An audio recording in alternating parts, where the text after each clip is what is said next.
यह कहानी पूरी सुने और लाइक सब्सक्राइब और शेयर जरूर करें। कहानी है तानाशाही। अरे ओ महारानियों, यहाँ तुम्हारे महलों की तरह नौकर नहीं हैं, काम कर लो। शांति की ये रौबदार आवाज़ सुनकर उसकी दोनों देवरानियाँ आशा और सुनीता अंदर तक कांप जाती थी। जरा सी फुर्सत के पल भी वो दोनों एक साथ नहीं गुजार सकती थी। दोनों के पति कमल और सुशील उनके बड़े भाई रामचरण के साथ एक ही दुकान पर काम करते थे। बात दोनों तरफ एक जैसी थी। वहाँ दुकान पर दोनों भाई अपने बड़े भाई से एक शब्द नहीं बोल सकते थे और यहाँ घर पर दोनों अपनी सास कम जेठानी से एक शब्द नहीं बोल सकती थी।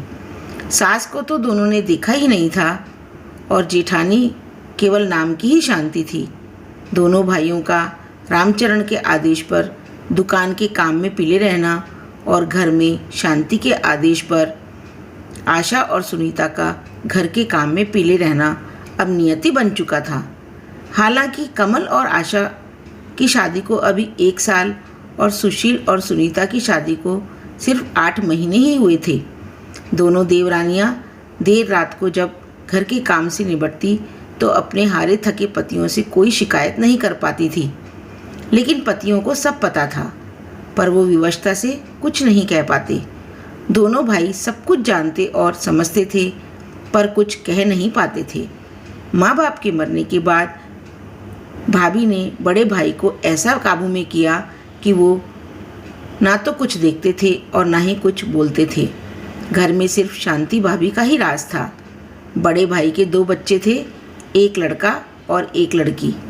दोनों भाई अपने उन भतीजे और भतीजी पर जान छिड़कते थे, पर भाभी ने कभी अपने देवरों को नौकर से ज़्यादा कुछ नहीं समझा। हर बात में भेदभाव करना भाभी की अब आदत सी बन गई थी। दोनों के दिल में भाभी की वैसे तो हर बात चुभती थी, पर एक बात आज भी उनके दिल में नश्तर की तरह चुभी हुई थी, जो कमल और सुशील की शादी से पहले हुई थी। हुआ यूं कि एक दिन तीनों भाई एक साथ खाना खाने बैठे। भाभी ने पहले बड़े भाई को खूब देसी घी में चुपड़ चुपड़ कर रोटियां खिलाईं और जब कमल और सुशील खाना खाने बैठे तो देसी घी का डिब्बा एक तरफ रख दिया और डालडा से रोटी चुपड़ चुपड़ कर दोनों भाइयों को खिलाने लगी। ये देखकर कमल ने हिम्मत करके भाभी से कहा, भाभी, हमको भी देसी घी में चुपड़ कर रोटी दो ना। बड़े भाई को तो आप देसी घी की रोटी देती हो। इतना सुनते ही शांति भड़क गई और बेलन नचा नचा कर बोली, हाँ, तुम्हारा बाप बहुत ज़्यादा छोड़ गया है और तुमने बड़े महल खड़े कर दिए हैं जो तुमको भी देसी घी की चुपड़ी हुई रोटियां चाहिए। पर भाभी, बाप तो हम सभी भाइयों का एक ही था और अब बड़े भाई ही हमारे पिता हैं, तो आप ये दुभात क्यों करती हैं? कमल ने भर्राए हुए गले से कहा।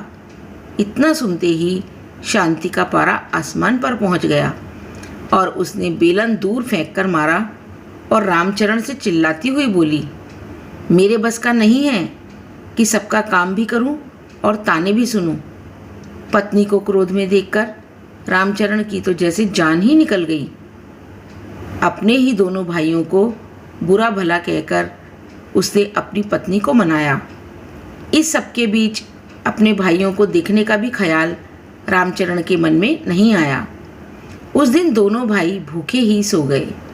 समय बीतता गया और कमल सुशील दोनों की शादी हो गई, लेकिन हालात जैसे के तैसे थे। भाई अपने दोनों भाइयों को इसीलिए घर से नहीं निकालता था कि इनसे अच्छे नौकर उसको कहाँ मिलेंगे, और भाभी को अब 2 अच्छी नौकरानियाँ मिल गई थी। पर कहते हैं ना कि समय एक सा कभी नहीं रहता। समय बीतता गया और कमल और सुशील के भी बच्चे हुए। घर छोटा पड़ने का बहाना बनाकर शांति और रामचरण ने दोनों भाइयों को अलग कर दिया। दोनों भाइयों को खाली हाथ घर से निकाल दिया, पर दोनों भाइयों ने अपनी एकता को अटूट रखा और एक ऐसा घर लिया जहां वे दोनों अपने परिवार सहित सुखपूर्वक रहने लगे। भाई के व्यवहार से भी दोनों का मन खट्टा हो गया था और दोनों भाइयों ने अलग अलग नौकरी भी कर ली थी। और सुखपूर्वक अपने परिवार में मगन रहने लगे। शांति खुश थी कि दोनों भाइयों को बिना कुछ दिए सब कुछ उसका हो गया। समय अपनी गति से चल रहा था। एक दिन रामचरण और शांति के बेटे का भी ब्याह हो गया। शांति बड़े अरमानों से अपने बेटे के लिए बहू लेकर आई थी। शादी में बड़े भाई ने अपने पत्नी प्रेम के चलते अपने दोनों छोटे भाई को न्योता नहीं दिया था। इधर कमल और सुशील ने अपने भाई भाभी से रिश्ता तो नहीं तोड़ा था, पर वो रिश्ता अब ऐसा था जैसे बिना खुशबू के फूल। लेकिन अपने किए कर्म सामने जरूर आते हैं और ये शांति को जल्दी ही पता लगने वाला था। समय ने करवट ली। रामचरण अब बीमार रहने लगा था और ज़्यादातर घर पर ही रहता था। दुकान अब बेटे ने संभाल ली थी।